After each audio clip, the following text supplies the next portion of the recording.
Hey guys, we're the Pepper Preppers, and as moms, we wanted to talk really quick about some emergency preps you can have, not just for yourself, but for maybe people in the neighborhood. It's more of a slightly, tiny bit more of an emergency prep than most people. But if you have a baby, it would be really good to have formula and sterilized water in your emergency kit in your car, and it's good to have preps for that in your house. And it's a very inexpensive prep. It is, yeah. And there is nothing like the security of providing for not only your own baby, but potentially somebody else's. Yeah. When I first started getting into our prepping journey, I realized that water is a major source of security. Life revolves around water, and without it, you can do pretty much nothing. Right. I mean, there's no cooking, there's no cleaning. Where I first discovered that we had a real insecurity with water was when I brought home our 9.5-week premature baby, and about a week after she came home, we had the most intense cold we have ever experienced. Our pipes froze. I had this little tiny baby who was dependent on formula, so I couldn't make bottles, I couldn't wash bottles, I couldn't clean up after her, and it was scary.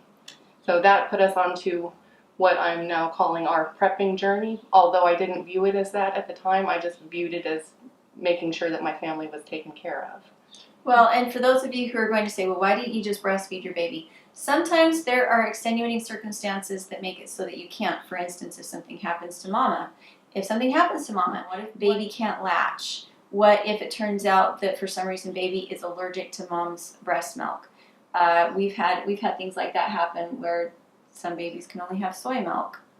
I'm currently providing a baby with goat milk that the mom was unable to produce milk, and the baby is allergic to formula. Yeah. So there are things that come up. In my situation, it was because I had this little 3-pound baby who slept for 2 months, and I was under immense stress, and my milk didn't come in. So I really wanted to breastfeed. That was my goal. It didn't happen. So what I have in my food storage at all times is actually baby bottles. And even though I'm not breastfeeding, my kids are grown, I know that if we had a really bad situation where a family wandered in, and this has happened to us before where we had neighbors down the road where we had an extended freeze, the water in their storage froze, they didn't have a wood stove, they didn't have water, and they did have a baby. And so I keep bottles on hand, brand new bottles, keep them in the package. I keep a little canister of formula on hand, even though I have milk goats. And to me, just that $5 purchase in the back of my mind makes me feel like if there ever was a situation where we didn't think it was going to be long term, I would have that for somebody's family, because it's really hard to get a baby to start on a bottle anyway. But if you don't even have a bottle, it can, eyedroppers can work. Right. But it's just a lot easier to have that one little prep. That's funny you said that, because I store baby bottles too. Yeah, you do. Yeah. Once you've had a baby and you look at that and you realize, something could happen someday. I'd like to be that solution for somebody, and it doesn't cost much. My water storage has actually helped other people. I've sent 5 or 10 3-liter soda bottles full of water with a lady who posted locally that her water had been shut off and she was desperate for water. So sometimes our preps can be a blessing to others, even in a non-emergency situation. So there's your prep for if you have a new baby and you feel like you would like to be just a little bit more prepared. For instance, if mom and dad got separated or in an emergency type of a situation, if you do have a baby, make sure that every emergency kit has baby formula, sterilized water, and some bottles. And make sure that everybody in the family knows how to use them.